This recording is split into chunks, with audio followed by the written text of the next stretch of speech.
Nakatali si Florante sa isang puno sa isang malungkot at madilim na gubat malapit sa bayang Alberno. Siya ay isang magandang lalaki at mandirigma mula sa Albania. Bagaman maganda ang kanyang itsura, siya ay naghihirap ng gusto dahil sa kanyang mga sugat at sa kanyang kalagayan. Ang paligid ay madilim dahil sa mga makakapal na dahon ng mga puno. Ang mga ibon ay umaawit malungkot at may mga buwangis na hayop sa gubat na maaari siyang saktan. Ngunit higit sa lahat, mas malaki ang kanyang kalungkutan dahil sa masamang nangyari sa kanyang bayang Albania at sa kanyang minamahal na si Laura.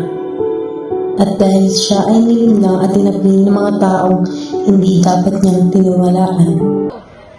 Ano kaya? Bakit kaya nila ako kaya pagtaksilan?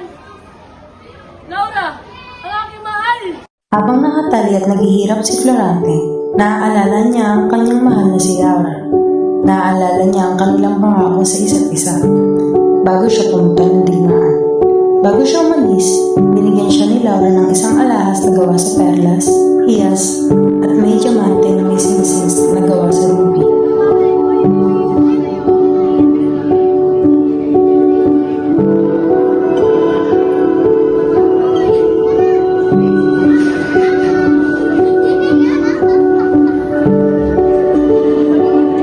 Ipinaglaban ni Florante ang kahariang Albania para magkaroon siya ng karangalan at ang kanyang pamilya.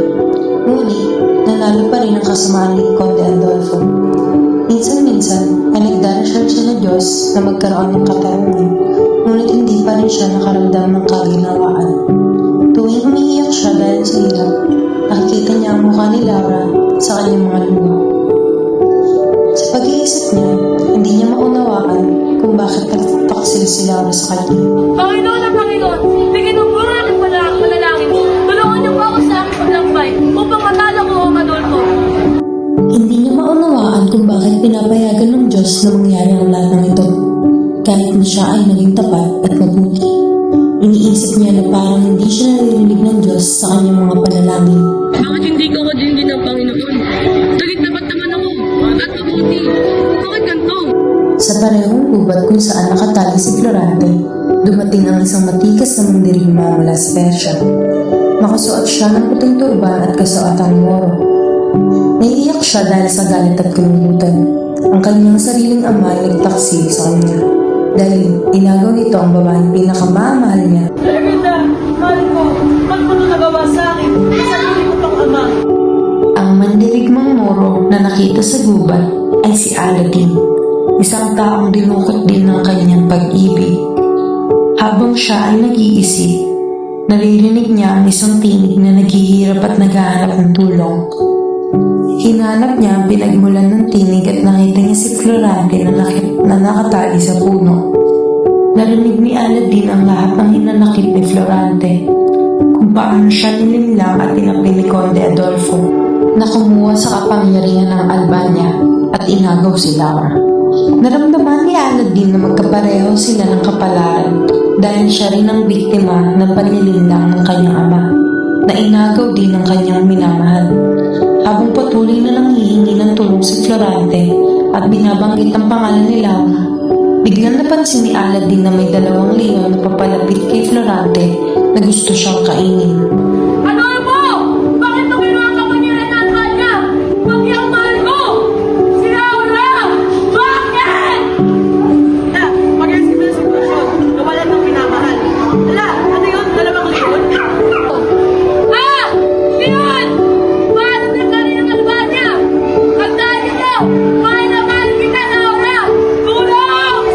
Ako! Kailangan ka tulong! Nang makita ni Florante ang 2 leon na papalapit sa kanya, akala niya ito na ang katapusan ng kanyang buhay. Kaya't nagsimula na siya magpaalam sa kanyang mahal na bayang Albania. Tinawag niya ang pangalan ng kanyang ama, humingi ng awa sa Diyos, at naalala niya ang masasayang araw na kanyang ginugol sa kanyang pamilya. Nagpaalam din siya kay Laura, kahit na iniisip niya nagtaksil ito sa kanya. Galit na galit siya kay Conde Adolfo dahil sa lahat ng kasamaang nitong ginawa, pagkuha ng korona ng Albania at pag-agaw kay Laura. Nagpaalam din siya sa bayang kanyang pinaglaban sa digmaan na ngayon nagdiriwang dahil sa kanyang kapamahawakan. Gayunpaman, kahit na labis siyang nagdurusa at pagagalit, nanatili pa rin ang matinding pag-ibig ni Florante kay Laura at sa kanyang bayang sinilangan. Narinig ni Aladdin ang paghihingi ng tulong ni Florante at nadama niya ang labis na kalungkutan at hirap ng kapwa mandirigma kaya't nagpasya siyang iligtas ito. Nang makita niya ang dalawang leon na lumalapit upang saktan si Florante na walang kakayahang ipagtanggol ng sarili, agad siyang lumaban sa mga mababangis na hayop. Labis na nagpupumilit si Aladdin hanggang sa mapatay niya ang dalawang leon. Pagkatapos noon, kinalayaan niya si Florante sa kanyang gapos at inilalayan ito. Dinala niya ito sa isang ligtas na lugar. Nakita niya ang matigas na anyo at mukhang bayani ng mandirigma ng Albania. Unti-unti namang gumaling si Florante at nagmulat ang mga mata.